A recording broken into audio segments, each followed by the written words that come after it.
What's going on, everybody, and welcome back to Eggman's Untitled F1 segment. I, of course, am the Eggman, and with me today is the American himself, Damon Sawyer. How are we doing today, Damon? Woo! It's a Monday that we're recording on, but it's a beautiful day, and we got a break from a lot of racing series, but there was still F1 gave us a lot to talk about. So So, yeah, you get to jumping enjoy a lot of Formula One Untitled this week.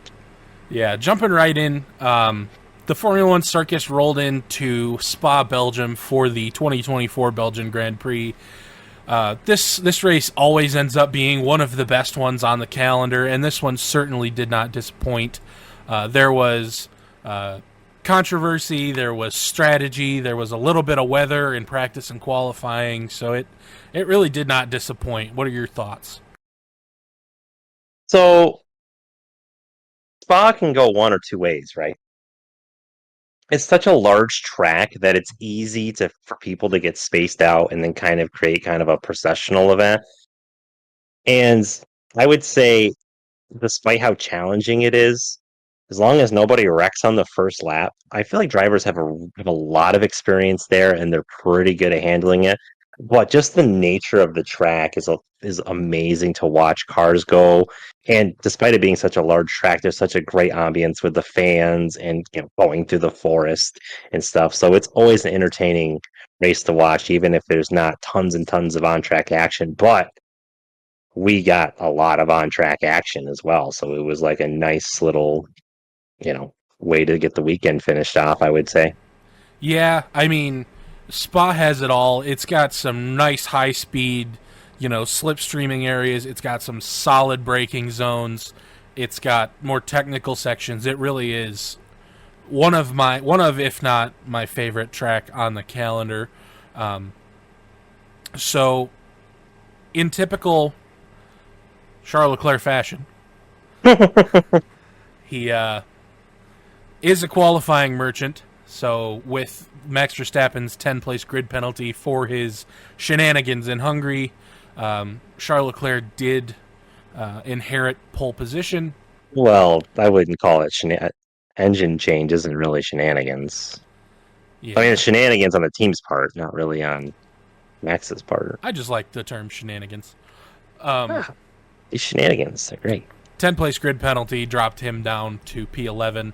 Of course, he did have the fastest time, but Charles Leclerc inherited P1 after the penalty was enforced. Thing of note is that man driving for his life this weekend, Sergio Perez, did qualify P2, which is significant for one of the things we're going to talk about here shortly, in that Red Bull has announced that they will be sticking with Sergio Perez at least through the end of the year. Or, correction, they will not be replacing him during the summer break. It is always possible that they replace him later on. But if you are going to replace a driver in the middle of the season, the summer break is when you want to do it. Damon brought up a solid point prior to the tapes rolling here that who are you really going to replace him with at this point? Damon, you want to elaborate on that just a little bit? Yeah. So the three drivers that were in consideration for the second Red Bull seat are, of course, the three V-Carb drivers, because naturally that's the Academy team. So let's take a look at those guys real quick. Start with Yuki Tsunoda. It's been made clear by Red Bull that I don't want to say they have no interest in Yuki Tsunoda, but they have no interest currently in putting him into the team for reasons that, I'm sure they have a lot of reasons, but they just don't feel that he's ready. I think Yeah, in the Helmut end of Marko the day, has said publicly that he does not feel Yuki Tsunoda is ready for the Red Bull seat. yeah. So you can just kind of scratch him right out there. Well, that leads to the sticky situation of the next driver, which is the reserve driver, Liam Lawson. So Liam Lawson had some great drives last year in the second V carb when Daniel Ricciardo got hurt after Zandvoort. And that's the track they ran at the Dutch GP, right? I know there's Yes, several yes, it tracks. is. Okay. I will make sure I get the right one. And so he had some good. Everyone thought he was going to have a ride for this year. Well, he ended up not having the ride. They gave it back to Daniel at the end of for this year. Well, I don't want to say he's unproven because he's not, but that would be. And I made the comparison to kind of like the Nolan Siegel in the IndyCar. He's very raw in terms of his Formula One experience and just kind of general racing experience. Obviously, these guys have been racing for years in lower divisions, but he's pretty unproven, pretty untested. That would to go to the three-time defending world champions and probably fourth this year if things happen, right for them. That would be huge because he's not driven. Obviously, it's not like he drove a couple years in the Red Bull junior team and then came up. He just went from having no seat pretty much to having that second seat. So that would be that'd be such an incredible risk. And we'll talk about this also with the third candidate is you have to make sure that the driver you are replacing Checo with is going to outperform him because Red Bull is not a seat for developing a driver. You go to that seat already developed, right? Yeah, So you get yeah. called up to Red Bull to win championships. That's what happens. hmm You at least got to finish second to the first driver. It's like a Mercedes situation. That's why Valtteri drove there so long. At least he didn't win a lot of races, but at least he could finish second most of the time to Hamilton, which is, as long as they can get that constructors championship and blow them out of the water, that's what the second driver is there for. So that's what you have to be able to do. Can Liam Lawson do that? Maybe. Yeah, I mean that's the thing with an untested rookie, right? Is yeah, he put some good runs in the V card last year, but who knows, with the pressure and some people thrive under pressure, some people don't. A lot of people say that the car is set up that Red Bull specifically for Max's taste, and obviously Max is a step above 99% of the drivers in the world today. No matter what, you can say whatever you want, but he's obviously top five most talented pilots in the world right now. Yeah, So I would agree. Yes. yeah, so that's really tough to say. I mean, it could be like, and I made this comparison to about Ollie Behrman when he had to step into the Ferrari seat in the Middle East, one of the Middle East races. Did a fantastic job. No one would have expected that. I'm sure Ollie probably expected a little bit from himself, but who's to say that Liam Lawson can do or can't do that? But that leads us to our third option, which was Danny Ricciardo. So it was felt that they had brought him back to VCarb to kind of shake the rust off and see if he was worthy of one more run at Red Bull. I feel like that was kind of the hints that I was getting is they were prepping him for a run back at Red Bull. So would he be in play for taking Checo's seat after the summer break? Well, that goes back to the question we just asked. Can he perform at a minimum the same level as Checo? The answer is we don't know that. In a car he's never driven. That is Exactly. important to note because what you said about the Red Bull being set up for Max is true. But the thing is, Checo's got 2 or 3 years in that seat already, so he knows what he can do in that car, and Danny Rick just doesn't. So I think that's a large. I think all this is a large reason why they're sticking with Checo for now. Um, if he starts getting outperformed by one of the V carbs consistently, I think that will get him bumped more than anything. But as of right now, I don't see that happening. Honestly, as long as Checo keeps finishing in the mid, I know he didn't finish in the mid points this time, but if he finishes in like fifth, sixth, seventh in that ballpark, I think it'll be enough to keep his seat through the end of the year. Um, and then we'll just have to I see what the off season brings. what I'm going to say. I mean, we've been pretty off the mark with our predictions. Let's put that right out there. But I do not see a scenario that he comes back next year. I really do not. Unless he Especially, finds a gear that he hasn't been using and starts to win some GPs in the second half of the season, I don't see him back next year either. yeah, because the whole thing is with McLaren. They're only 40 something points out of the title or for the lead of the constructors championship. Because at the end of the day, that's what the teams care about Oh yeah, is the the constructors teams championship. they care about drivers championships, but the trophy that makes them money is the constructors championship. So Yeah, exactly. McLaren being that close in the constructors is really lighting a fire under Red Bull right now. So what's the max points you can score in a race? Is it 20? It's 25 to win, 18 for second, right? Is Yeah, that +1 for the fastest lap. right? So that's 34. No, that's not right. 44. 44, thank you. So technically, I don't remember what the first race is back from the summer break, but it's a possibility. If something happened and both those Red Bulls do not finish that first race and McLaren goes 1-2 with a fastest lap, they could take the constructors lead. I think they were 40 points behind. Yeah. And that is just a standard weekend. For sprint weekends, there is points on offer for the sprint race as well. So there is some more team points to be had there. To answer your question, the Dutch Grand Prix is the next race up Oh after the my break. God, could you imagine it happening there? That would be Like, hilarious. I mean, it would be, but it would literally be like you think you see soccer riots in Argentina or in the South America. If something happens to Max's car at that Grand Prix, they will tear the state. They will tear those stands down. Oh yeah, it I would mean, if he be. blows his engine, if he blows his engine, that's one thing. Obviously, you can't, Well, But if mechanical failures, they can't really get upset about that. But if, say, yeah, a certain British driver that he has a history with gets together with him, yeah, there may be some problems. yeah, But yeah. speaking about things elsewhere in the driver's market right now, it was announced. I heard about it today, so I assume the news came out today. Carlos Sainz has signed a contract of an undetermined length with, believe it or not, Williams Racing for 2025. Yep. Like I had said off air, if we were taking bets on where Chet or Carlos was going to be next year, Williams would have been at the very bottom. Like I would have put Williams and then him just straight up not in Formula One. I was huge. That was a huge Yeah, surprise. I did not see this coming. You alluded to it a lot.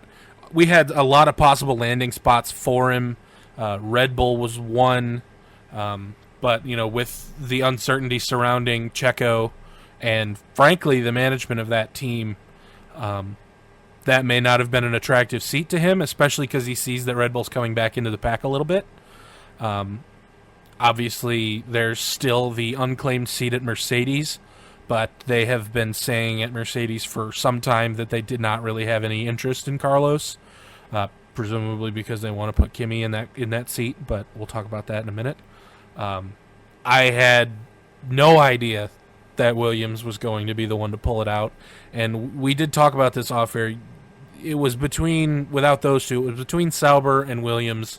What do you think put Williams over the top? Yeah, so I think it was news that broke over the weekend or just before the weekend. So you'll have to help me with the names here. So they had hired. So Sauber had hired An- Andrea Seidel and Andreas another. Seidel, yes, was their Thank you. current yeah, Yeah, team general manager. manager or whatever, and they'd signed and someone else. I don't know the guy's name. So they kind of had their leadership in place for 2025 when obviously because Audi was going to accelerate their taking over of the team to 2025, to my understanding. Yes, Well, it was announced earlier in the week, last week, that Andrea Seidel was removed from his yes, position. yes. Andreas Seidel was given the boot, so to speak, and replaced with former Ferrari team principal Mattia Binotto for So 2025 onwards. whereas we go to Williams, and I know James Vowles is kind of always like, if he's kind of the linchpin, like if someone's going to go because of their performance, it's going to be him. But to be fair, like, Alex has given that car a solid drive. Like they score points, he scores points now and then. Logan has struggled, clearly that car just didn't suit him. You could say that he was brought up too quickly. So it's kind of a tough scenario.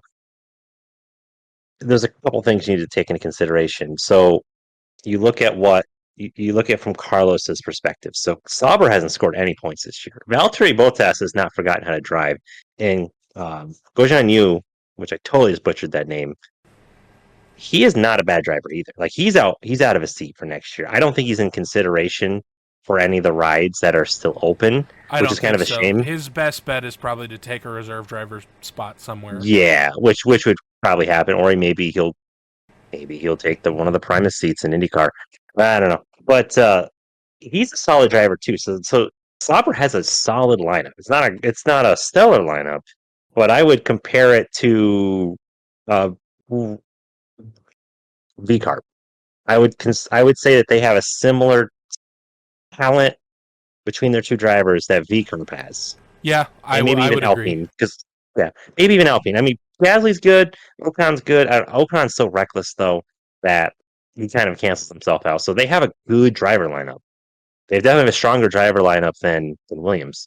And yet they're sitting on 0 points. They had issues. They've had so many issues with that team. It's been almost a joke, pretty much. So how much of a turnaround can you expect? This isn't like in 2008 to 2009 when you had the joke of BAR Honda, and then you had Braun GP come over when they had the full, the switch of the package, and they went from being a meh team to winning a championship.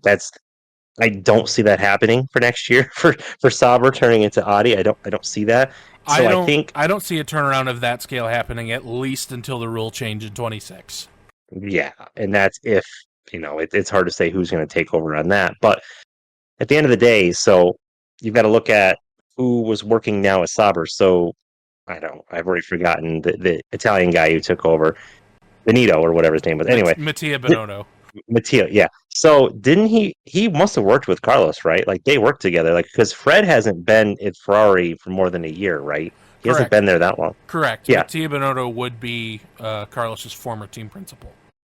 So do we know how they got along? From Because everything that I have seen and read, the drivers loved Mattia Binotto.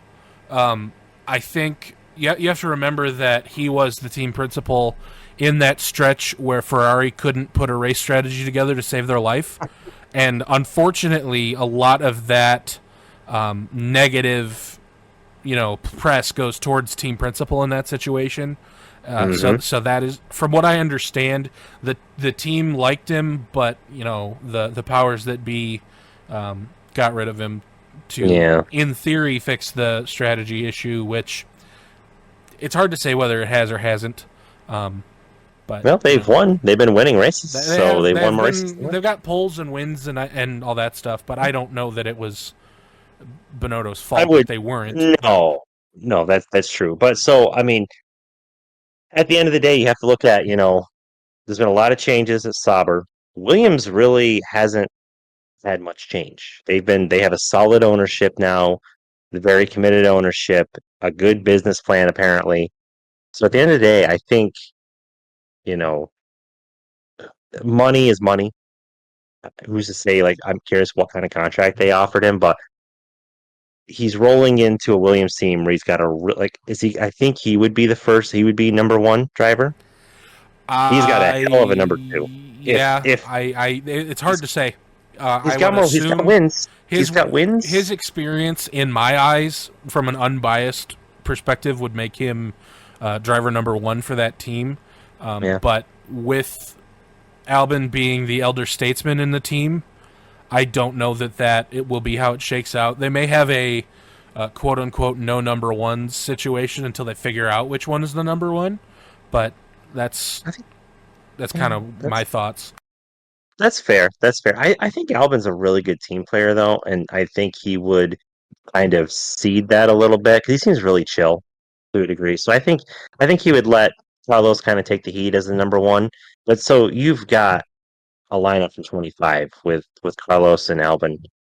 That that puts them over Haas. That puts them over Alpine. I don't even know if they haven't announced a second driver, but whoever they get is I don't because I don't rate Pierre Gasly all that. I don't rate him higher than Albon or close. That puts them over. Um, Obviously Sauber, whoever Yeah. we don't know who their second driver is going to be, but just that car, I don't expect that. So even if they get good drivers, the car is not going to be able to carry the talent driver. So they're moving up. And then we talked about this also, the V car. So it puts them a V car. So that puts them sixth automatically. Because right now they're Williams ninth, is I right believe. now ninth, I believe, in Yeah, the driver in the yep. constructors because they've only So I got like think 4 points. yeah. So theoretically, and just in terms of driver lineup, that takes them from ninth. Well, honestly, they're 10th right now because Logan is the worst driver on the grid. He's still a good driver, and I've had this conversation before. He's not a bad driver. I think you can see him in a Brendan Hartley situation where he goes on sports cars or another discipline and does really well. But I think with the talent that's on the grid right now in Formula One world, he's the 20th place driver. Well, technically he's 21st because Ollie Behrman has points. Correct. And I think both Saubers are ahead of him in terms of being at zero but having a higher So finish. officially for the F1 website, the standings are Zhou Guanyu 19, Sargent 20, Bottas 21, Okay. all with 0 points. Yeah. Yeah. Walter, that's been crazy to see. But I would imagine it's got something to do with average finishing position, but I'm not. ye- I'm pretty sure they're ranked by your highest finishing position is how you're ranked with 0 points. If there's multiple people, it's like a tiebreaker at that point. Would be my assumption. Yeah. So, but I mean, at that point, it doesn't really matter, right? Ooh, you finished 19th or 20th. Yeah, I mean, honestly, as far as the standings are concerned, 11th to 20th is the same thing. There's no You just points. I would say though, you want to at least not be 21st. You don't want to be behind a person who ran one race Yeah, you do as a not reserve want to driver. finish last. You do not want to be 21st in a 20-man grid. Yeah. That's not a good look. That would be your preference. But yeah, so all those factors together, I think it's just Williams is a more stable operation. They're not flashy. So I don't know. It's gonna be interesting because still some of these other teams have to put their pieces into place.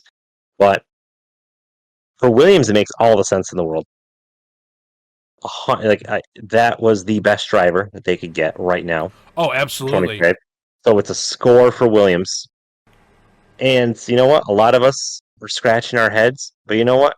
I mean, to use a NASCAR analogy, everyone was scratching our heads at Justin Haley last year, who was going to go from colleague racing to Rick Ware racing, and everyone's like, "No, that's an absolute I'll stupid admit move." I was one of them. I Yeah, I know what kind of organization Rick Ware Racing is, and I did not see this as a possible outcome. All I can yeah. say is that Justin Haley is driving the wheels off of that thing. He's made that team better, and they are giving him better equipment because they have a really good driver to build around, and so it's like inspired the whole group. And then also they've changed alliances and whatnot too. So he is out. I mean, he's still outperforming the car, but he's putting that car like it would be like for people who don't really watch NASCAR. Haley's taking basically a Sauber and putting it like eighth or ninth on the grid every week. I Yeah, think would be a good way yeah, way to put that's a it. good way to look at it. He's taking a Yeah, Sauber and he's scoring points with it consistently. yeah. Is what I would say. So for Carlos, like for them to be able to bring in a second driver that's of par or better than Albin, now you have a much better shot of scoring points every week, which is what you need. And he's going to give better feedback. He has more experience. He has a winner's mentality because he is a winner. So that just brings so much to Williams. And maybe Carlos just wants to get out of the pressure cooker that Ferrari most likely is. That I'm sure it Oh, is. Ferrari has the most pressure out of any team on the grid. Even when they're not competitive, you're still, the whole. I'm sure you've seen the movie Rush, Yeah. Hmm. when Niki Lauda pulls in the Ferrari testing, and he's like, "It's a piece of crap," and he's like, "You can't say that. It's a Ferrari." Well, it's the same thing. Even when Ferrari sucks in Formula One, you're still expected to be one of the best drivers on the grid because you're in a Ferrari. Oh, so exactly. So yeah, you know, it's surprising on the surface, but when you kind of dig into it, there's some things that make sense. So again, 2025, we'll have to see. But yeah, so that was the big shakeup, and that was just on driver news, and we haven't even really We talked haven't about even all the other. touched the other stuff that happened in the race. Yeah, yeah. So Friday was a washout because of rain, or Saturday. Did it rain both Friday and Saturday? I know it rained Saturday for qualifying. It was a washout on Friday. Wash. It Okay. drizzled on Saturday, but they got quali in. Right, right. So, there were some questions about pace for cars going into the race, like maybe a couple cars maybe out of position in the back half of the top 10 because of the rain. But yeah, um, beautiful day. We've seen all the weather at Spa. We've seen the heavy rain. We've seen snow for the WEC, not for Formula One. But cloudy, overcast, that seems to be the norm. But what a perfect day at Spa for that Sunday race. Beautiful. Oh my god, it was gorgeous. That is a particularly beautiful part of the world. But then you get a nice, sunny, not too hot. I mean, it was warm enough, but not too hot. It was, from what I understand, it was super comfortable. Um, it was a perfect day for racing, especially at that track. Yeah, so the big talk was can they make it through turn one? Can they make it through Eau Rouge up the Camel Straight? If you can make it through that, usually it's pretty solid. And they did. It was a very clean start. And yeah. So I don't know, like wasn't too much in the beginning. So that's the thing, is like the beginning of the race was kind of Well, there is one thing that I want to talk about at the beginning of the race, yeah, and it is really. currently the plague of his championship run, is that Lando needs to figure that out. Yes. He botches the start just about every week. And I hate to say that because I really like Lando. I like McLaren as a team. But if he wants to compete for this championship, he's going to need to figure out his starts. Yeah, and it was bad enough that he did that, but then he went and ran wide out of turn one and got into the gravel, and then that ended it for him. Yeah, that was just about end of the line for him. I mean, he did manage to hold off Max for a bit, but then, in unfortunately what seems to be the norm, McLaren left him out too long, um, and he ended up losing that spot because he got undercut, and he never really recovered. He was charging, but he never made it back around, and that's unfortunate. I think Not a that's a good race for theme. him, but No, and I think that's a theme. Sorry, I don't mean to cut you off on this. Is he couldn't get around Max? He was faster than Max, but he couldn't get around him. Passing was at a premium. Cars could run close together, and we saw great racing, but it seemed like passing was really tough.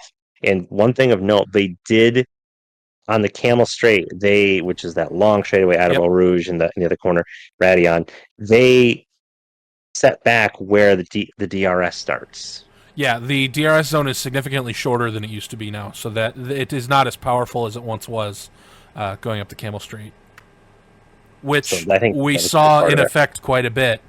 Because normally, where the old line was, you could close up a 7/10 gap on that straight if you had the right slipstream and you were using your battery. This time they couldn't. They could barely close up a 5/10 gap. So it made a significant difference. I don't think it was necessarily a bad change, because it used to be that where the line was, it was a foregone conclusion that if you were going up that straight with someone behind you that had DRS, you were going to get passed.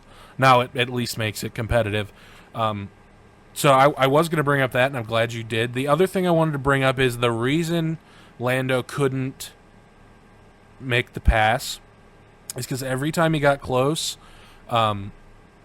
so setup wise, Red Bull had their car set up to be fastest in Sector 2, which is the slower, more technical section, whereas McLaren took some wing out to make them faster in a straight line.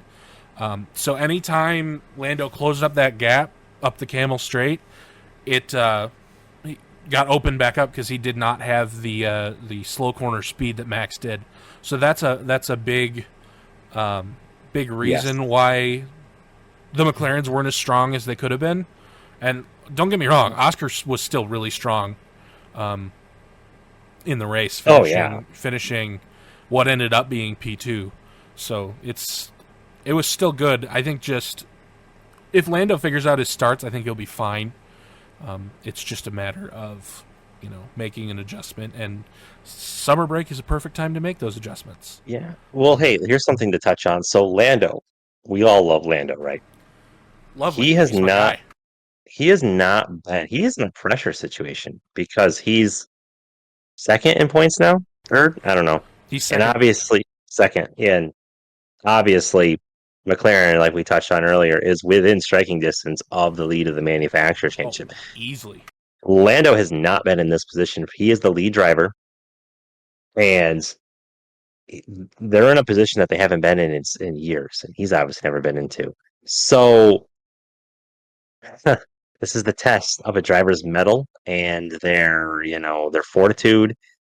Does he have what it takes to be a lead driver when the pressure's on? This is when we're going to find out. So that's really something to watch is his disposition because he's a very emotional person, right? Yeah, Whereas he his is. teammate, Oscar is very calm, even keel. Granted, his win in Hungary was overshadowed by other events, but yeah, even for a dude that just won his first GP in Formula One, he was pretty laid back and relaxed about it. And he seems to be pretty chill about just about everything. I think he's more Finnish than a lot of Finnish drivers. You talk about that Yeah, stoicism. yep, 100%. And being Australian, you'd think he'd be a little more exuberant and like energetic, but he's really kind of tongue in cheek, relaxed. And I think that's really cool. It's nice to see. Lando is a lot more emotional. I think right now they're about even on overall speed. Like I said on the show last week, though, I think Lando's got that long run pace. I think he may take care of his tires a little better than Oscar does, and he certainly is more consistent lap by lap than Oscar is. Because we've seen Oscar make those long run mistakes in the past when he starts to lose his tires.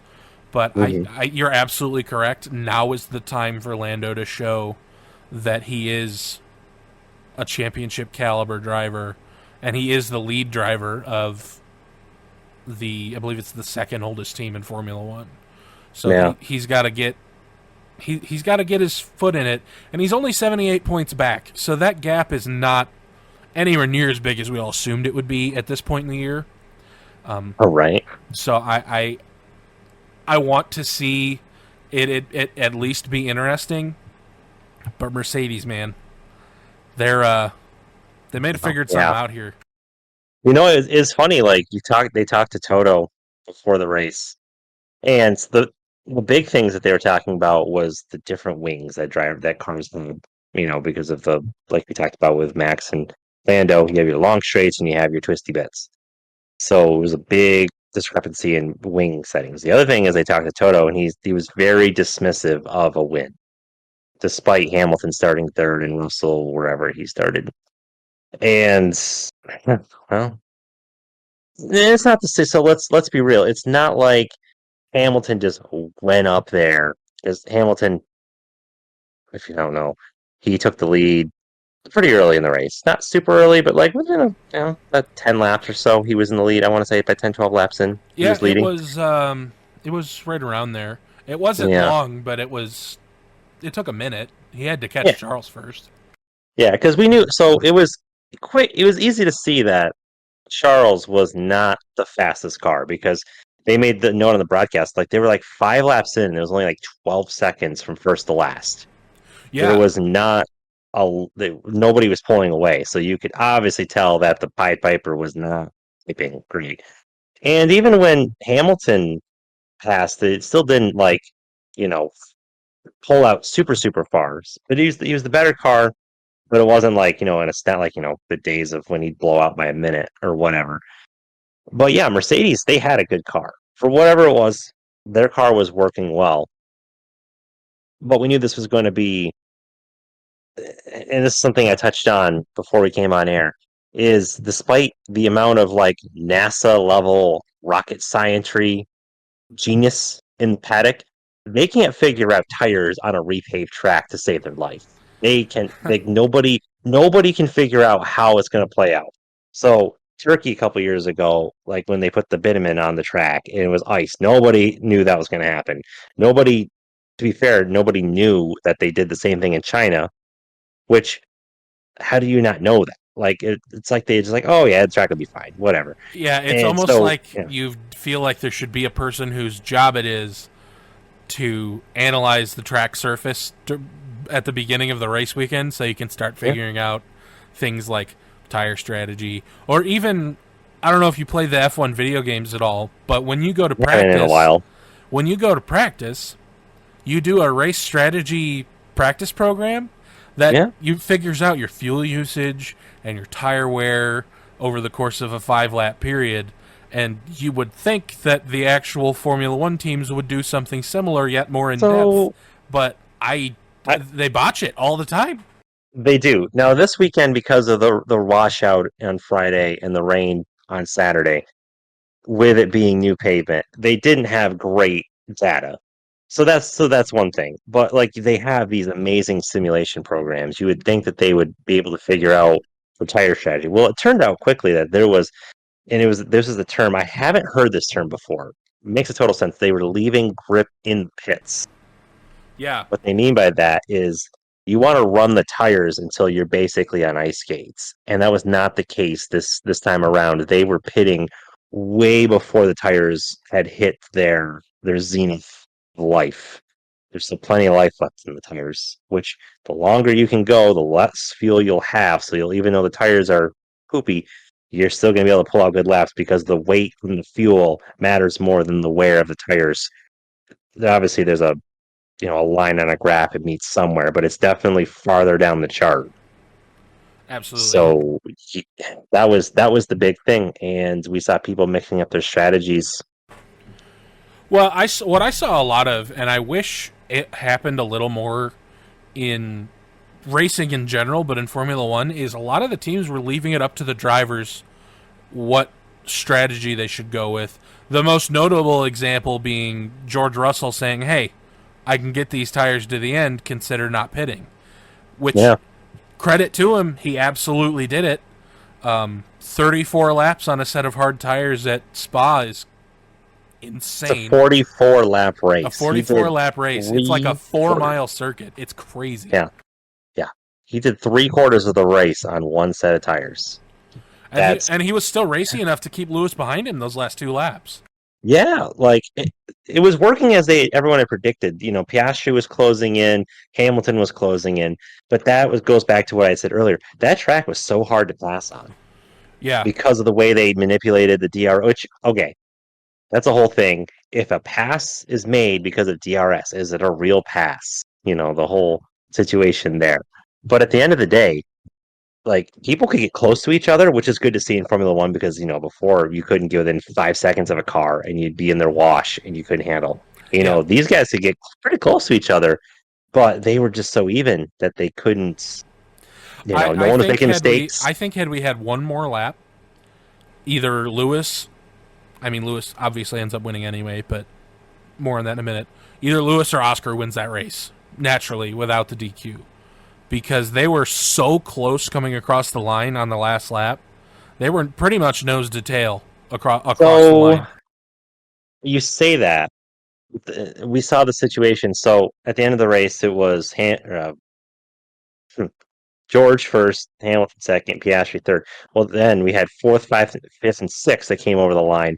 In the same situation, you had Leclerc, Leclerc, Max, and Lando, yeah.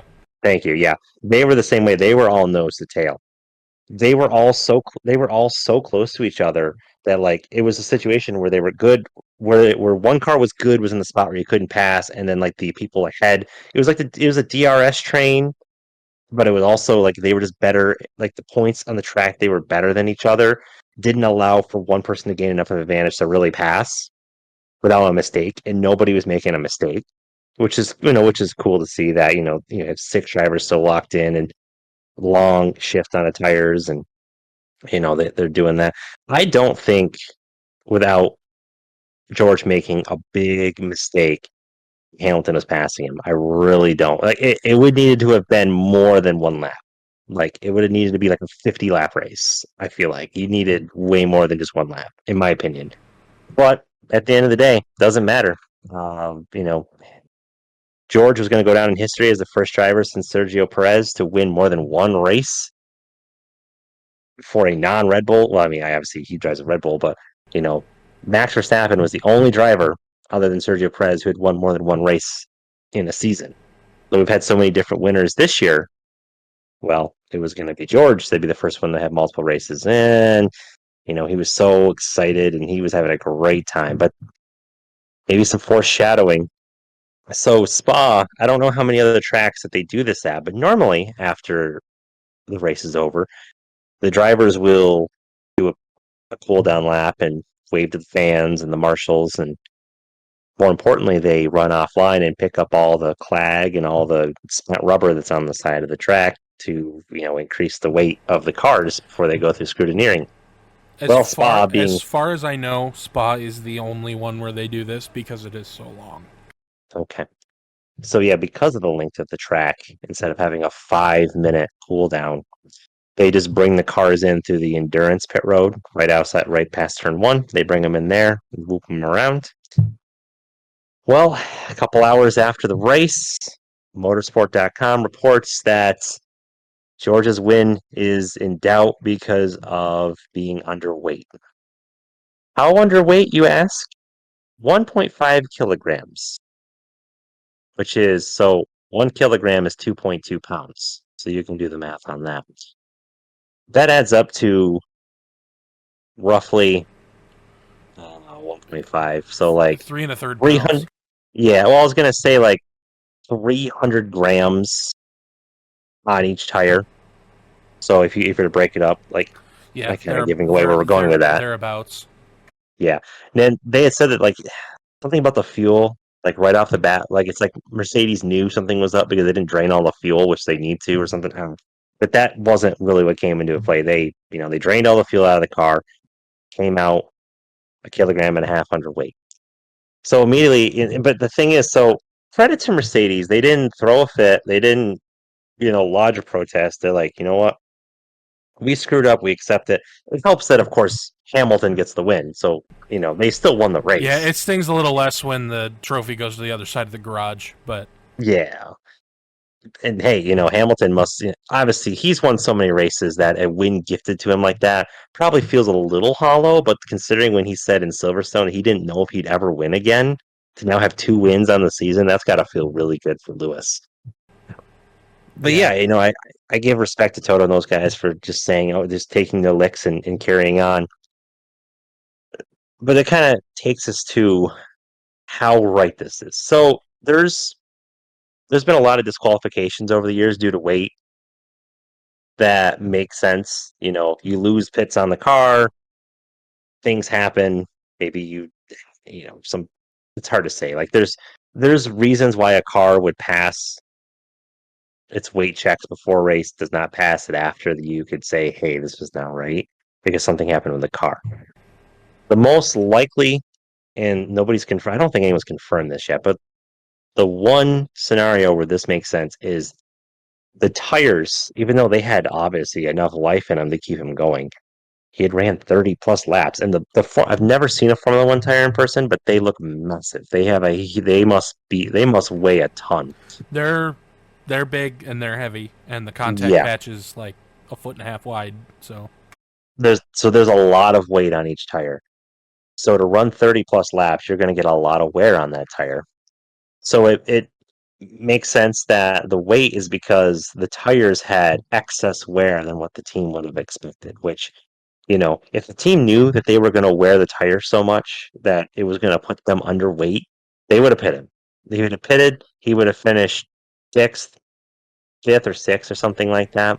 It would have Which been obviously, right around sixth position ish, yeah, because Carlos in sixth was 19.7 seconds behind George at the end of the race, so it would have been right in there.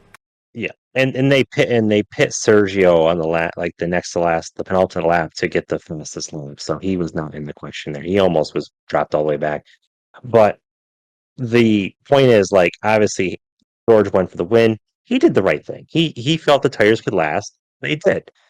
So you can't blame the driver on this one. One thing I want to point out is he's not the only one that ran a one-stop race. Yuki That's Tsunoda and true. Kevin Magnussen both also ran a one-stop race and did not fail tech. That's a good point. I actually I thought they pitted. I thought they were trying a one stop. I thought Magnussen did. I don't know. Obviously, I think obviously Yuki didn't, but I could have sworn Magnussen pitted. Maybe not, but because they saw that it wasn't working for their car for whatever reason. But that kind of leads me into the point. So we had this conversation just to verify off air. The tires are not like in Formula One. It's not like in NASCAR or in other racing series where there have been tire manipulation scandals. As far as we know, there really hasn't been that situation. There's been obviously tire issues, a la Indianapolis 2005 or Yeah, it's 2004, whatever year that was. the '05 Yeah, USGP. Yeah. but that was on the teams, but it wasn't on the teams. It wasn't like they were doing anything to the tires. It was just the setup and the track, whatever. It wasn't like they're monkeying, doping up the tires.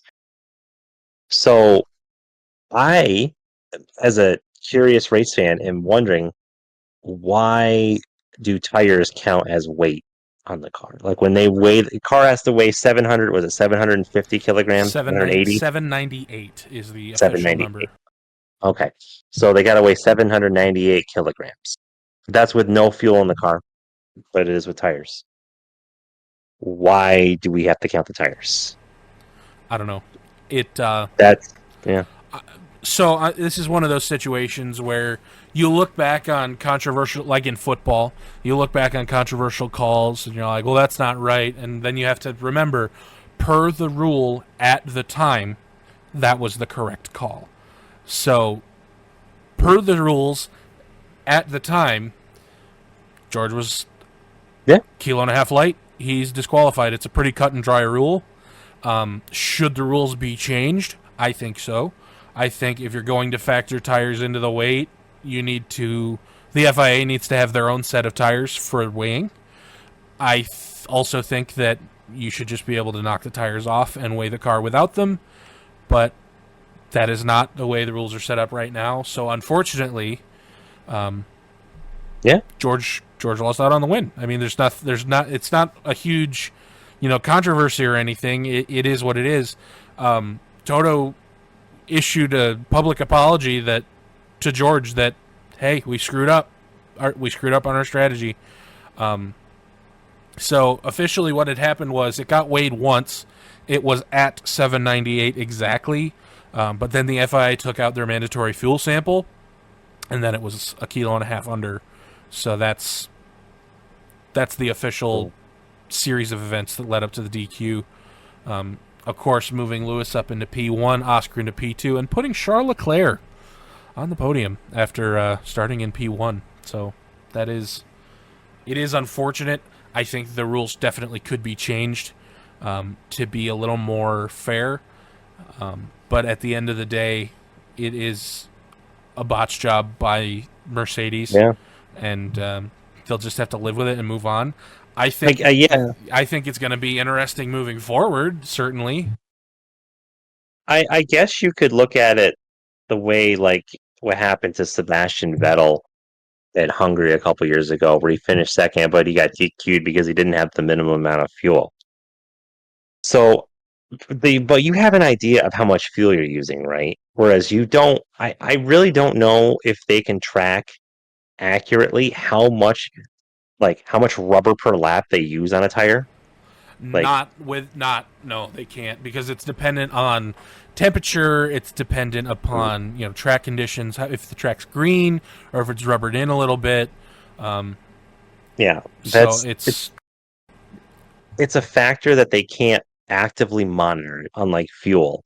So that's why I think that's a wild card that really shouldn't come into play. So that's just my take on so that. And the I've thing is, never heard. and Martin Brundle touched on this on the international broadcast. No Formula One car starts a race with the full race distance in the tank. Yep. They put less in hopes of, say, a safety car or something of that nature. But when that doesn't happen, they have to do lifting and coasting, which is essentially just saving fuel for however many laps. And you're correct, the Formula One teams can actively gauge how much gas is in the car, how quickly they're burning it. They have fuel maps for this exact situation. So as far as I'm concerned, it is an inexcusable mistake. Whomever is in charge of that probably is either being reprimanded or fired, would be my guess. I don't think they'll be fired. Mercedes is a little tighter than that. But someone's getting in trouble. Oh yeah. They missed out on a 1-2 in the points that come with that. So like if they just pitted them, they would have gotten 6 place points, which not great, but still better than no points. 8 is better than 0, my friend. Exactly. But at the end of the day, what are you going to do? Like it gives us a lot of it's controversy without being controversy. It's not. You never like to hear the winner of the race announced an hour or so after the race is over, but but it is what it is. I mean, scrutineering takes as long as it takes, and it just is what it is. I mean, there's not even if you're a George Russell fan, you can't be upset at anyone but the team. Because that is a hard line rule. You either make weight or you don't. They did not. They're disqualified. It is not, case by case. If it was Max Verstappen, it would have been the same thing. He would have been DQ'd because he was underweight. So. Oh yeah, absolutely. You can be mad that the rule's in there and like why does this make sense? But they followed the rule as it's written. Like I said, per the rule at the time, George Russell is disqualified. Yep. Even if tomorrow they announce that they're changing those rules, it's still per the rule at the time. George Russell's DQ'd, and there's nothing anyone can do about it. 100%. But hey, that gave a lot of talking points. So Formula One, everyone's always talking about Spa. Is it going to return? Is it not? Because all the updates they do at that track, it's still a very dangerous track. But it doesn't always put on the best races, like we've talked about before in the past. And just for whatever reason, they want to move away from that track, and they love their street circuits and some of their other areas. They're trying to get more races out of Europe, I feel like. But I think I think they're getting that way, but there's too much history in Spa to get rid of it. I agree. That's it's right up there. Some of those tracks. It is one of the pantheons of motorsport. Is Spa-Francorchamps, and people forget that before it was the long ass 4-mile road course it is now. It was way longer. Have you seen the outer loop? I have, yes. Oh, crazy.